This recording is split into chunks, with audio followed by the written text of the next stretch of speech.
مفتی تقی عثمانی صاحب نے اپنے ایک برسوں کے معمول کا ذکر کیا ہے. یعنی وہ معمول ان کا کیا ہے؟ 2 رکعت نفل پڑھنا 5 نیتوں کے ساتھ. مثلا اس میں مختلف نیتیں کرنا. وہ کہتے ہیں چونکہ دن بھر مصروفیت رہتی ہے، کام زیادہ ہوتا ہے، تو بہت سارے فیصلے مجھے کرنے پڑتے ہیں، بہت ساری حاجتیں درپیش ہوتی ہیں. مصروفیت کی وجہ سے، وقت کی تنگی کی وجہ سے استخارے کا وقت نہیں ملتا.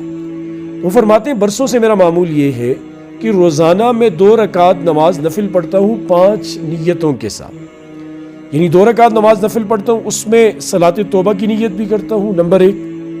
نمبر 2 اس میں صلاۃ الحاجات کی نیت کرتا ہوں. نمبر 3 اس میں صلاۃ الشکر کی نیت کرتا ہوں. نمبر 4 اس میں صلاۃ الاستعانہ مدد کی نماز اس کی نیت کرتا ہوں. اور نمبر 5 صلاۃ الاستخارہ اس کی نیت کرتا ہوں. یہ 5 نیتیں 2 رکعت کے اندر کر کے میں 2 رکعت نماز نفل پڑھتا ہوں.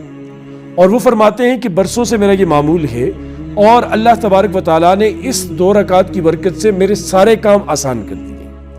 اب گناہ انسان سے ہوتے رہتے ہیں، تو جب اس میں توبہ کی نیت کی تو گناہوں سے توبہ بھی ہوئی.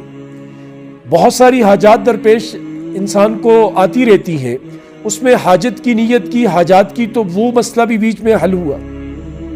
اللہ کی ان گنت نعمتیں بندہ دن میں استعمال کرتا ہے، تو صلاۃ الشکر کی نیت کی، اس کا شکر بھی ادا ہوا، اور اللہ پاک اس شکر کے بدلے میں نعمتوں میں مزید اضافہ بھی کرتے ہیں. اور ہر لمحے، ہر گھڑی میں بندہ اللہ کی مدد کا محتاج ہے. اور جب صلاۃ الاستعانہ مدد مانگنے کی نیت بھی بیچ میں ہو گئی تو یہ مسئلہ بھی حل ہوا. اب بہت سارے کام دن کو کرنے ہوتے ہیں، فیصلہ کرنا مشکل ہوتا ہے، یہ کریں نہ کریں، اس کو کیا جواب دیں. تو چونکہ ہم استخارے کی نیت بھی بیچ میں ہوتی ہے، تو اب فیصلہ کرنا انتہائی آسان ہو جاتا ہے. تو جو کام خیر ہوتا ہے، جو بہتر ہوتا ہے، اللہ تبارک و تعالیٰ اس 2 رکعت نماز کی وجہ سے وہ کام کروا دیتے ہیں. اور ویسے بھی نوافل کے اندر متعدد نیتیں کی جا سکتی ہیں. یہ تو حضرت نے 5 کہی، اس سے زیادہ بھی نیتیں کی جا سکتی ہیں. بلکہ میں یہ کہتا ہوں ان 5 نیتوں کے ساتھ آپ 2 نیتیں اور کیا کریں. صلاۃ اس کی تحیۃ الوضو کی اور تحیۃ المسجد کی، کہ جیسے حدیث میں نا کہ نبی علیہ السلام نے فرمایا کہ مفہوم ہے کہ جو بندہ وضو کرتا ہے اور پانی خشک ہونے سے قبل 2 رکعت نماز پڑھتا ہے تو اللہ پاک اس کے لیے جنت کو واجب کر دیتے ہیں.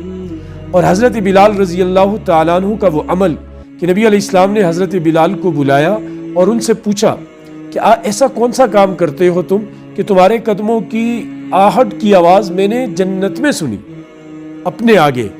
تو انہوں نے عرض کی یا رسول اللہ اور تو کوئی ایسا عمل نہیں ہے، ہاں جب بھی میں پاکی حاصل کر لیتا ہوں تو اس کے بعد 2 رکعت نماز تحیۃ الوضو پڑھتا ہوں. تو نبی علیہ السلام نے فرمایا یہی وہ عمل ہے. تو لہٰذا آپ 7 کی نیت کریں.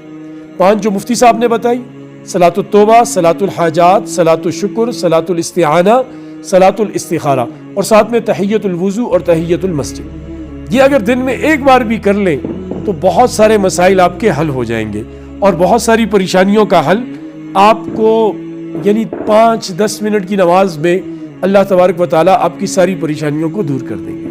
اللہ ہمیں سمجھ کی، عمل کی توفیق نصیب.